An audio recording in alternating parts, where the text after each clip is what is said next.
Hola, ¿cómo les va? Bienvenidos y bienvenidas a una nueva edición de Desastres Deconstruidos Podcast. Hola Manu, ¿cómo estás? Hola, buenas tardes, buenos días Nacho, a la audiencia de Desastres de Construido Podcast. Así es, hoy vamos a hablar de desastres lentos y violencia ambiental y para eso la tenemos a nuestra invitada. Qué placer, Cecil, ¿cómo estás? Cecil Hola, Sternberger, ¿lo dije bien? Cecil Sternberger.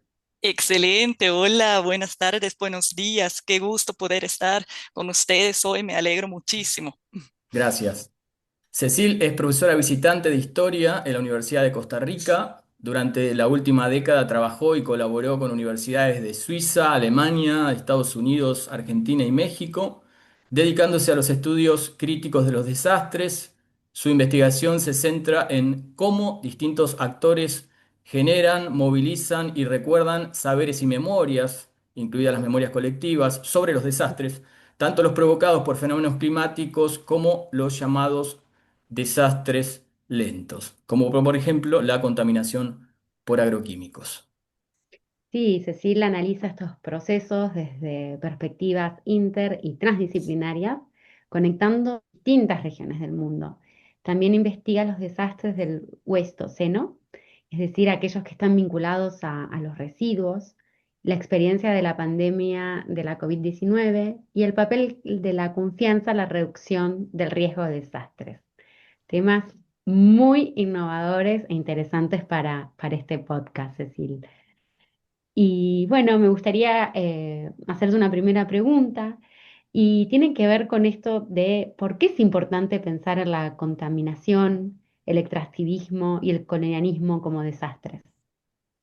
Muchas gracias por esa pregunta tan excelente. Yo la quiero contestar explicando primeramente un poquito desde dónde vengo con esas perspectivas, ¿verdad? Pues yo me formé académicamente estudiando historia cultural, historia del conocimiento y filosofía en un contexto en la Universidad de Zúrich, Suiza, fue que estaba fuertemente influenciado por lo que se puede llamar el giro postlingüístico, es decir, la idea de que principalmente esa es la idea de que las palabras importan, que tienen un peso que inclusive es material y que en muchos sentidos es a través del lenguaje que el poder realiza sus operaciones, sobre todo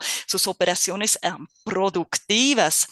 Y bueno, yo siendo una estudiante joven, estudiaba historia de género y me parece fascinante pensar las implicaciones de ciertos actos lingüísticos que parecen simples a primera vista. Por ejemplo, ese acto de que en el momento de nacimiento, ya antes, ¿no? Frente a un ultrasonido, se afirma que lo que tenemos delante, un bebé o un feto, es una niña. Algo que Judy Butler, esa filósofa, ha analizado muy ampliamente. Ese enunciado no solo describe, sino produce realidades, activa normas, expectativas y pone en marcha unas trayectorias como súper complejas.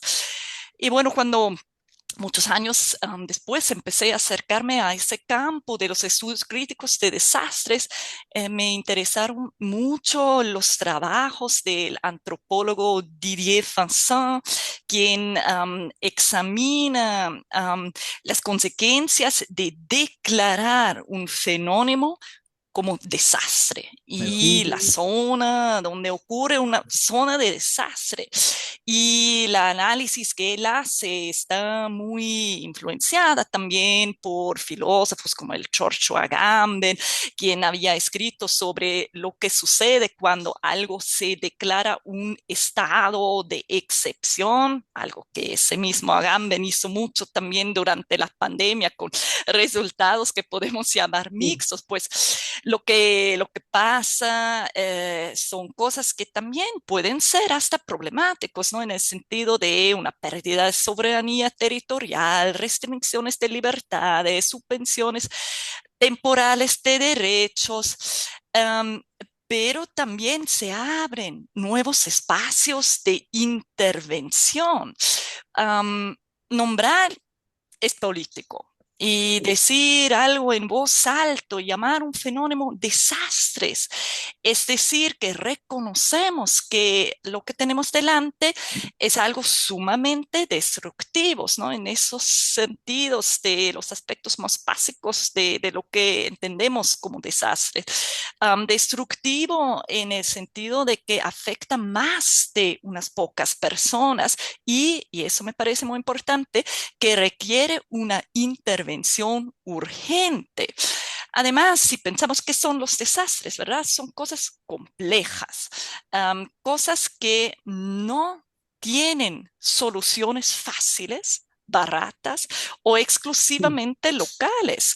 Y pensarlos de esa forma exige intervenciones significativas, bien diseñadas y a múltiples escalas. Y ahí es donde se entrelazan también los potenciales epistémicos y políticos de esa terminología. Llamar desastre a la contaminación o al extractivismo permite insistir con la fuerza Exacto. del lenguaje en su gravedad, en su estructura carácter estructural, ¿no? También es decir que no es algo, una tragedia de que viene desde la nada, pues y también es insistir en la necesidad de abordarlos con la misma seriedad que otros fenómenos devastadores. Eso para mí es lo más importante acá.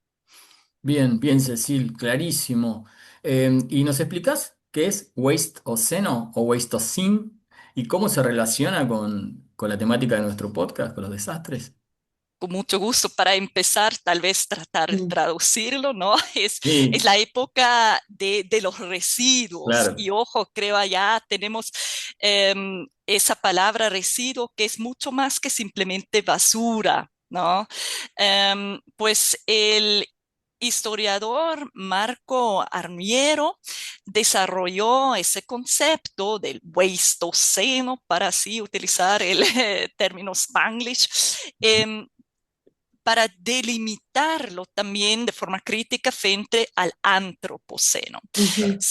Y eso en varios sentidos, ¿no? Sabemos que el antropoceno tiene muchos problemas, el término. Tiene el problema de construir la idea de un antropos, un ser humano uniforme, como si la humanidad en su conjunto fuera responsable de las transformaciones graves planetarias que estamos observando desde hace pues medio siglo. En realidad no es el ser humano, sino que son ciertos sistemas históricos, son el capitalismo, el colonialismo, el extractivismo, los que han producido estas transformaciones que sí son tan graves que uno puede decir que es justificado llamar nuestra era como una nueva era geológica.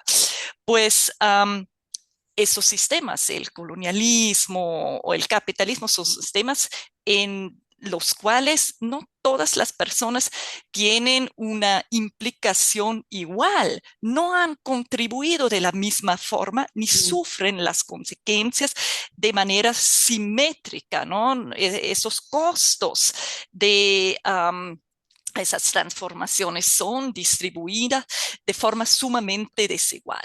Pues por todas esas razones ya sociólogos como Jason Moore o la famosa Donna Haraway dijeron que necesitamos otros términos, que lo del antropoceno no vale. Necesitamos, por ejemplo, hablar del capitaloceno o del plantacionoceno para Mm. referirse a esa economía de la plantación que tanta destrucción ha causado y sigue causando, por cierto, porque no se ha acabado esa época, ¿verdad? Pues el Pleistoceno también comparte esa crítica, pero hace más.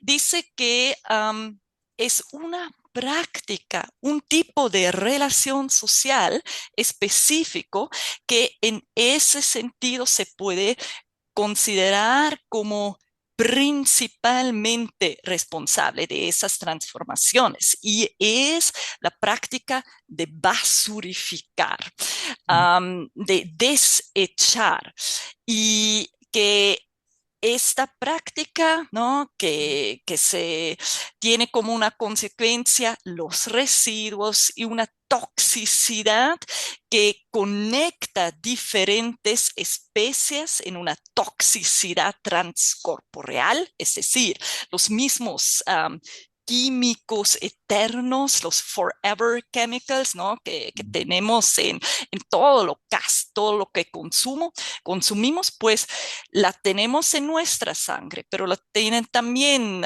animalitos, lo tienen los ríos, pero obviamente allá no de forma igual, pero sin embargo nos conectan. Y de este modo también el concepto del Pleistoceno, mucho más que el concepto del Antropoceno, es algo que está preocupado por lo material, por lo concreto. Y ahora me van a preguntar qué tiene eso que ver con desastres. Pues, Ya se em, percibe. no sé si conocen a Samantha Montano. Ella habla de ese término de los desastrólogos, ¿no? Disastrologists. Pues ellos, nosotros, mejor dicho, analizamos fenómenos como inundaciones o sequías en relación con diversas dimensiones del antropoceno, es lo que hacemos, ¿no?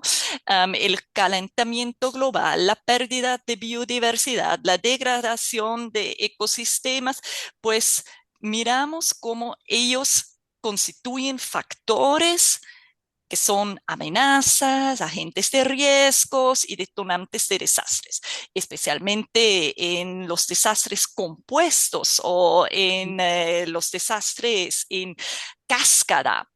Pero también sabemos, y aquí entra con fuerza la idea del desastre lento, que aquello que vuelve catastrófica la contaminación crónica, por ejemplo, es precisamente que contribuye simultánea a la pérdida de biodiversidad y al calentamiento global, procesos constitutivos para el propio antropoceno, o mejor dicho, el Pleistoceno.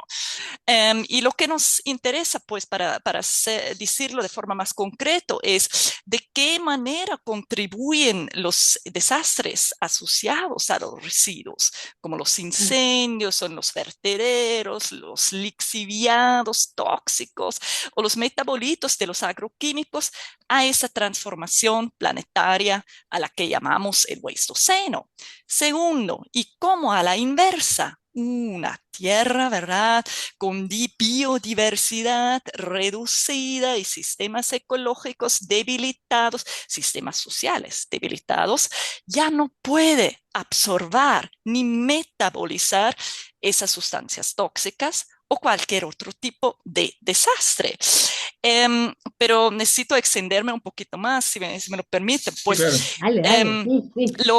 lo que a mí me parece muy importante de esa idea del Pleistoceno, ese concepto tal como lo trabajado Armiero, pero también otras personas, es que se analiza cómo esa práctica social de basurificar está estrechamente ligada a la práctica material, semiótica, afectiva también y cognitiva de otrificar, de Ujú. construir jerarquías entre territorios, entre cuerpos y vidas, entre vidas que valen más y vidas que valen menos y que como valen menos pueden ser sacrificados, zona de sacrificios, ¿no? Ese término tan importante para sociólogas como Maricela Swampa, que teorizan el extractivismo. Y en muchos casos, esas poblaciones que sí son las a las cuales se expone de forma muchas veces realmente consciente, ¿no? A los riesgos enormes que genera un basurero o que genera una plantación de piña mantenida con cantidades astronómicas de agroquímicos, son zonas, son poblaciones considerados como menos, como otros, cuya muerte no importa, ¿no?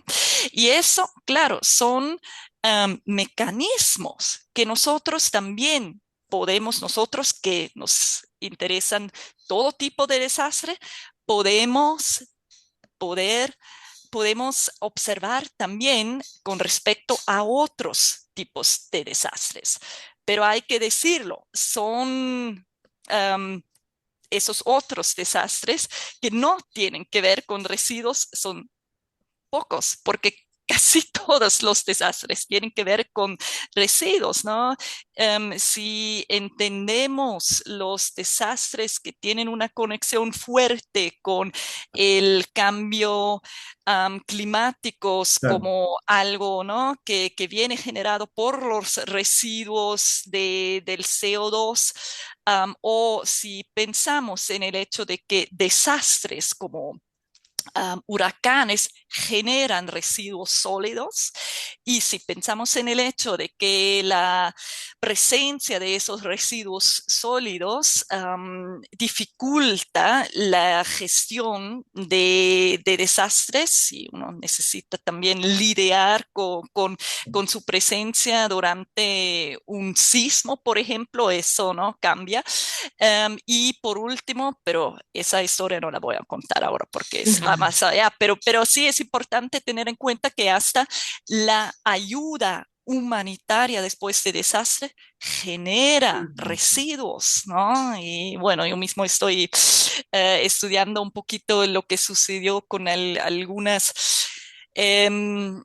casas de emergencia que se construyeron en los años 70 hechos por poliuretano y que, bueno, que acaban en algún momento siendo residuos. Pues Claro. sí, ya vemos muchas capas, muchas dimensiones, la verdad. Sí, la verdad que es un concepto muy interesante y que nos atraviesa, como decías, a todas las especies de seres vivos, ¿no? Que estamos aquí en este planeta. Y hablando del tema de las injusticias y estas segregaciones, separaciones que hay dentro de la sociedad, bueno, nos preguntábamos acerca de tu tesis, cuál es la tesis de tu libro, que justamente se titula Desastres lentos y violencia ambiental, trazando una ruta desde la historia enlazada. ¿Cuáles y estos temas, cómo se abordan y qué es lo que propones en ese libro? Mm. Em, Primero necesito decir que es un libro que hicimos juntas, yo con dos colegas y amigas. Una es Verónica Capaz de la Universidad de La Plata y la otra Ujú. es Julieta Blasquez, quien cuando comenzamos con ese proyecto también estaba en La Plata, pero ahora está realizando un doctorado con una tesis sobre la mina del Río Turbio en la Universidad de Augsburgo, en Alemania. Pues ese libro, ¿no? Que acabas de mencionar es un producto de muchos años de colaboración, de caminar juntas, de entrelazarnos de manera sostenida y a veces también lenta, ¿no? Necesito pensar de vez en cuando en ese concepto de la academia lenta, ¿no? Y tal vez necesitamos una academia lenta para poder trabajar sobre los desastres lentos. Pues esa lentitud obviamente tiene causas estructurales y, ojo, no la quiero romantizar, ¿no? La búsqueda de becas, de posiciones laborales y todos esos elementos. Pues es ¿no? Un libro que nace de la colaboración y de alguna forma de la lentitud. Y también nace de un proyecto docente, es producto de un seminario que hicimos cuando yo estaba profesora invitada en La Plata, y por eso contiene trabajos escritos mayoritariamente por estudiantes, pero también por artistas, y allá nace como lo que podríamos llamar la primera tesis de ese libro, que es para entender desastres de cualquier temporalidad, pero sobre todo aquellos que desarrollan de manera prolongada su violencia. Es fundamental dedicarles mucho tiempo y hacerlos de Ujú, forma colaborativa en equipos que incluyen personas de distintas edades, disciplinas y trayectorias, ¿no? Es en fin, lo que idealmente se entiende como transdisciplinaridad. Y también tal vez desde un ambiente de amistad, ¿no? Y creo que eso es importante en un momento en lo cual también lo académico es un mundo que se ha convertido objeto de mucho odio, de mucha desconfianza, y eso no por casualidad, sino por ¿no? Prácticas de producción de ignorancia, de crueldad, de discursos de odios, etcétera. Y a eso hay que resistir, y hay que resistir también desde la amistad, desde el cariño, etcétera. sí, Em, pues yo creo que ese tipo de manera de acercarse a los desastres es necesario debido a la complejidad de los desastres. Desastres tienen múltiples temporalidades. En un mismo desastre, que podemos también llamar, como lo hice en algunos textos que escribí junto con otro amigo que se llama Tomás Susón, eh, son asemblajes temporales. Algunos procesos van muy lentos, otros de repente rápido, ¿verdad? Y allá también hay siempre la pregunta, ¿lento para quién? ¿No? claro. Para un pez que se muere o que tiene su órganos modificado a lo largo de 300 años. Eso es bastante rápido, Un pero pingüino, para, sí, un petrolado. Seguro, sí, sí, sí. claro, ¿no? Y bueno, desastres entendido como asemblajes llenos de conflictos, disputas epistémicas o ontológicas que vienen del hecho de que hay muchos actores, muchos actantes, muchas cosmovisiones diferentes. Todo eso es tan complicado que es difícil de que una persona sola puede realmente generar algo lo suficiente robusto. Pues otra tesis de ese libro se encuentra en dos de las palabras que tiene el título, violencia ambiental siendo una, ¿no? Um, y el concepto de la violencia ambiental lo desarrolló Rob Nixon, y luego personas como el historiador Scott Knowles la tomaron para base de su concepto de desastre lento, lo que principalmente um, destaca es que lo que analiza es violencia, ¿no? Es decir, es algo estructural, no es una tragedia divina o accidental, sino que es violencia y que no tiene como tal una causalidad lineal y Mm, simple.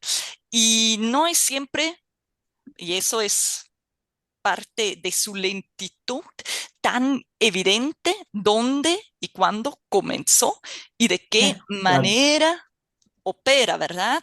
Y Ujú, esto me parece fundamental para los desastres, que todavía en muchos contextos se continúan de entender como lo que era la parte más importante de su definición en los años 60, evento concentrado en el tiempo, disruptivo, que viene del ujú. fuera, exterior, ¿no? Exterior. Claro. Exacto. Y la violencia lenta ambiental del desastre lento es todo lo contrario. de esto. Y lo que también viene con esta lentitud es muchas veces una ausencia de espectacularidad, es decir, no siempre hay una gran explosión que es muy impresionante delante de las cámaras de los influencers de YouTube. Más bien deja huella en lo que vemos como resultados de test de sangre de la persona que padece una enfermedad renal después de haber laborado 10 años en la caña de azúcar de Nicaragua, ¿verdad? Y esta falta de espectacularidad genera enormes dificultades para quienes que luchan por que se reconozca el estatus de desastre y por obtener una respuesta rápida. Y justamente por eso es tan importante ese acto de llamarlo un desastre, sobre lo cual hablamos al principio. Sí, Y siendo lenta, la intervención necesita ser prolongada y que eso Claro. cuesta mucho. Y no es Y claro. puntual, no es que sucede claro, algo de claro. fondo. Y, y, Claro. y allá, ¿no? Y este es el último punto, la última tesis de ese libro que quiero mencionar. Nos fijamos mucho en resistencias, formas de resistir a esa violencia. Viniendo de donde veníamos las personas que escribimos para ese libro, nos focamos mucho en resistencias artísticas, desde la poesía, desde la arte, desde la escultura, etcétera. Pero siempre también destacando que esa resistencia es una resistencia que tiene mucho que ver con la producción y diseminación de saberes, ¿no? De saberes que um, contienen, o mejor dicho, se articulan en contranarrativas. ¿Por qué contranarrativas? Porque se tienen que oponer a todas aquellas narrativas que circulan según la cual lo que está pasando, por ejemplo, en una mina o en el contexto de la agroquímica, no es grave, no es Claro. desastre, ¿no? Y contra Ujú. eso hay que generar contranarrativas y el arte es un sitio desde lo cual se puede hacer esto. Bien, Cecil, nos quedan creo que 10 minutos. ¿Estoy lo cierto? Me lo avisó el robotito maravilloso. De cualquier forma, después cualquier cosa vemos si lo extendemos un poco, Claro. pero considerando esto, quería hacerte una pregunta que tiene que ver con tu investigación sobre hacer confianza. Mm. ¿Cómo se construye confianza en contextos de crisis o desastre? ¿Qué factores suelen generar desconfianza en las instituciones que se encargan de gestionar el riesgo? Y además, en simultáneo, si conoces ejemplos en la región, en América Latina, que muestren cómo la presencia o ausencia de confianza pueden causar el curso de un desastre.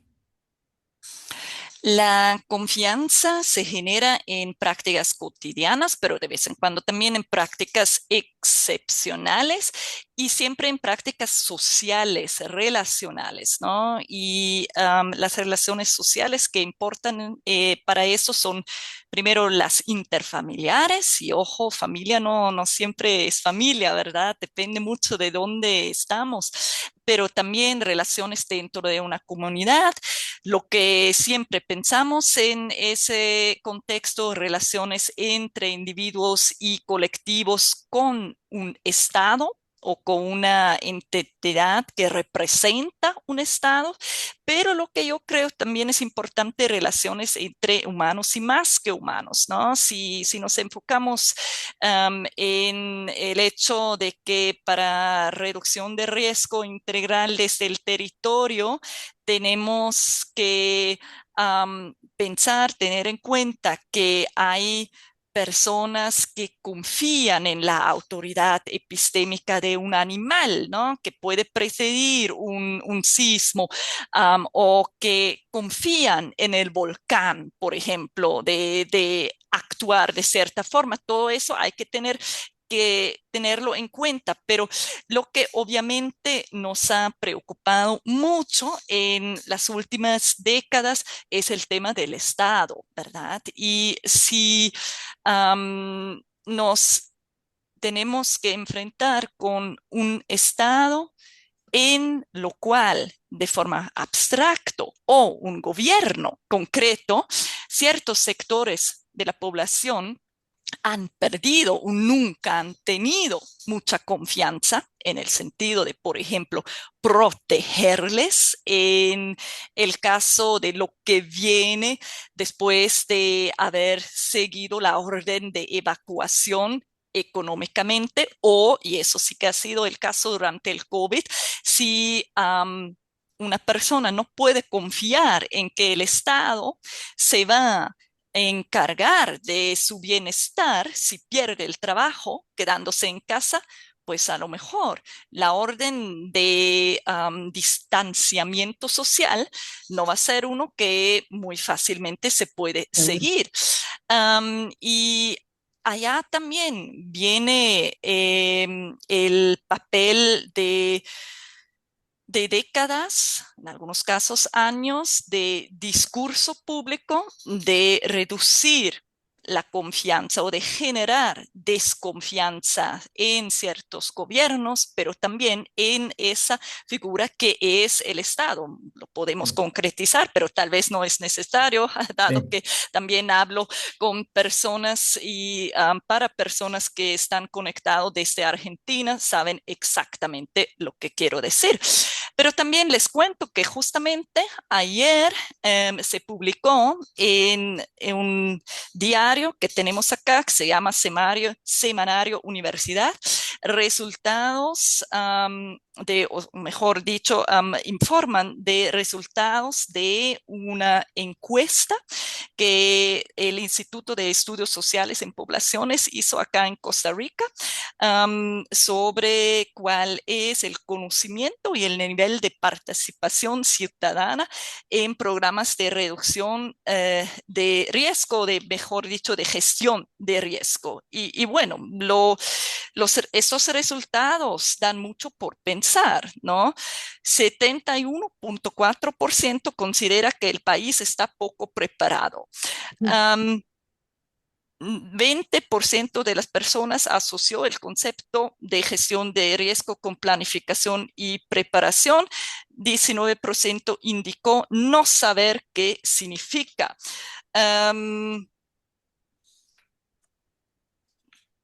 51% afirmó que en su comunidad no existe comité comunal de emergencia emergencia. y Sí. un 21% no sabe si hay o no.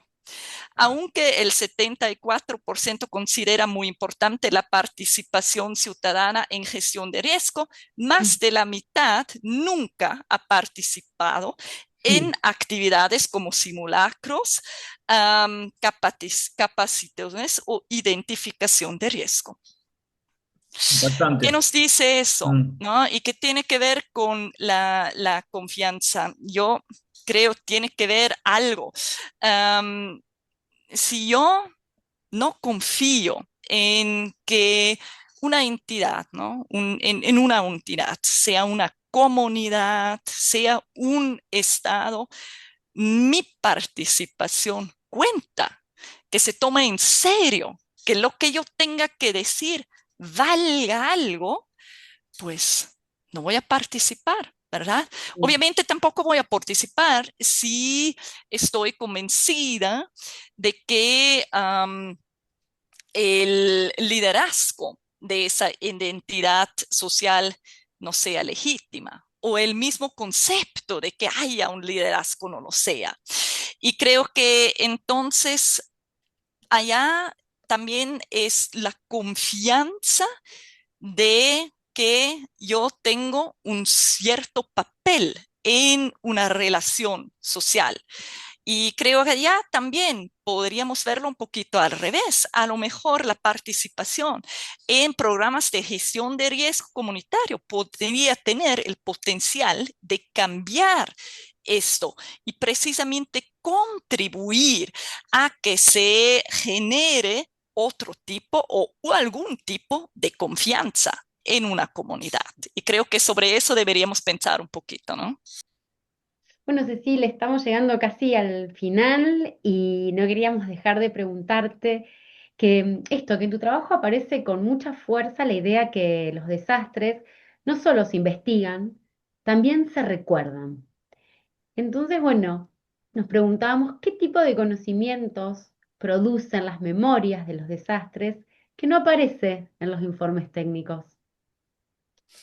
Muchas gracias por la pregunta. Pues ya en los años 70, algunos sociólogos hablan de algo que ellos llaman subcultura de desastre. Y lo que quieren decir con eso es que si en una comunidad existe lo que también podríamos llamar una memoria viva de un desastre del pasado, esa comunidad se va a poder enfrentar de otra forma Mm. mejor, a un desastre del futuro, ¿verdad? Y creo que hoy día encontramos muchos contextos ya en los cuales se toma conciencia del hecho de que la memoria colectiva puede ser una herramienta en estrategias de reducción de riesgo. Pero, y eso también con enfoques en una gran variedad de cosas, no simplemente en cosas que son muy difíciles de gestionar. Obviamente, si uno tiene la memoria de que vivir muy cerca al río era cosa no muy saludable, pues uno no tiene los recursos de cambiar donde uno vive, entonces poco sirve eso, ¿no? Pero Claro. también se refiere a cosas como, por ejemplo, una memoria colectiva de otros tipos de alimentarse, que hasta pueden, ¿no?, darle contrapeso a estas formas de hacer cultivos que hasta se convierten en un factor de riesgo de desastre.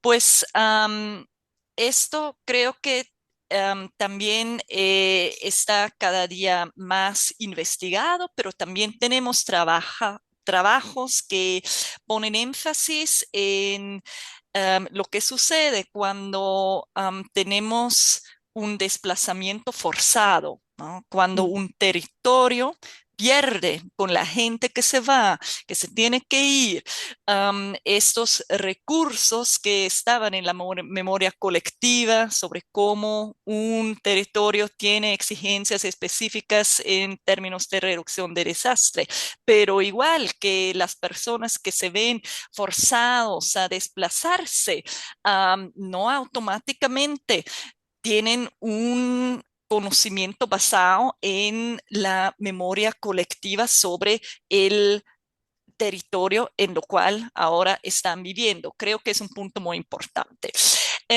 Pero lo que a mí también me interesa son prácticas conmemorativas, es decir, la construcción o el desmantelamiento de un monumento, la resignificación, la poesía, los corridos conmemorativas, las ceremonias, porque esas prácticas no sirven para obviamente generar una memoria colectiva, sí, o mantenerla viva, pero también son momentos de denuncia. Son momentos de también generar y movilizar saberes, por ejemplo, con respecto a la temporalidad de desastres.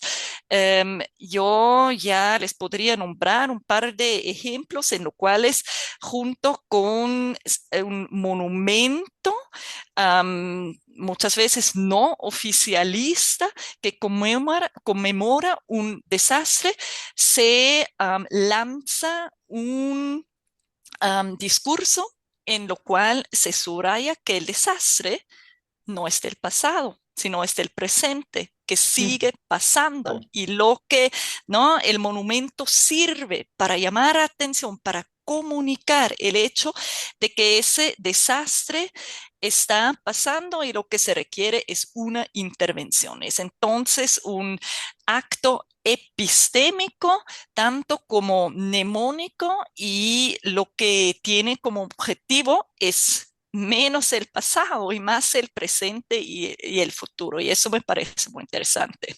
Y Y creo también es que una volvés buena un poco idea. al comienzo esto de enunciar, ¿no? Ujú, ujú. Y esto es a Sí, través de la palabra y a sí, través de un acto. Claro, un acto correcto, político. Ujú. correcto. Sí. Y como último ítem o pregunta, siempre estamos muy interesados e interesadas en lo que están leyendo nuestros invitados y nos interesa saber, en tu caso, si estás leyendo algo. Me encanta la pregunta porque necesito explicar un poquito más. Hace un par de meses yo en un seminario, un curso en la U, pregunté a las personas si me podían traer un artefacto, un objeto o algo que para ellos tenía un significado relacionado con desastres. Y mientras que algunos me contaron experiencias propias, ¿verdad? De cómo fue cuando el terremoto de Cinchona o el terremoto de Gilmón, muchos vinieron con literatura. Y creo que a través de la literatura es que relacionamos una forma afectiva Mm. de saber y aprender sobre desastres y eso me parece súper, súper interesante. Yo misma he traído tres cosas. Apa. Primero, hoy no se ve. ¿Sí? ¿Se Un ve? poquito más Un No. atrás, poquito más lejos. Bueno, más lejos, A más más ver, lejos. atrás. Ahí se ve, ahí. ahí ahora ya no. Acercar un poquito.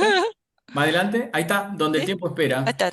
Ajá, es de Luis Rolando Durán Vargas, una persona que tal vez conocen, Lo ¿no? Como una Sí, conozco. claro. persona sumamente experimentado en todo lo que es estrategias de reducción de riesgo de desastre y de gestión, etcétera. Y a mí me parece increíblemente llamativo que él escriba poesía. Y yo creo Hermoso, lo que leí. Hermoso. sí, y creo que escribir, ¿no? En términos de Cristina Garza es resistir, pero también es hacer sentido. Y los desastres son muy difíciles de encontrarles y hacerles sentidos, ¿verdad? Pues eso, y también les traje un Carlos libro de, Villalobos, ahí está. ajá, y se llama Perfecto. Donde Nadie. Y es un informe, es como medio reportaje periodístico, relato testimonial sobre la violencia lenta de los agroquímicos, Mm, particularmente, ¿no? Se hace hincapié al nemagón y la manera en que comunidades resisten a ella, toman la palabra, etcétera. Y lo que también me gusta mucho de esta obra es que pone énfasis en la dificultad de narrar lo que es difícil de comprender y que Ah, hay que romper con formas de representación tradicional para darle justicia a esas violencias. Y como último, bueno, acá tengo un poema que no lo voy a leer, pero se llama Thunder Raining Poison y está escrito por una poeta indígena de Australia para conmemorar los tests atómicos que hicieron en los años 50 en la mm. región de Maralinga. Y es un poema muy, muy poderoso y elegí de traerlo aquí para volver a subrayar que a mí me parece muy importante de conectar lugares diferentes del mundo cuando estamos hablando sobre desastres de cualquier tipo, pero tal vez sobre todo cuando hablamos sobre desastres lentos. ahí va. Sí, claro. Sí. Bueno, gracias, Cecil. Muchísimas gracias, Celine, por este hermoso episodio. La verdad que con conceptos muy novedosos que nos hacen pensar de una manera distinta los desastres.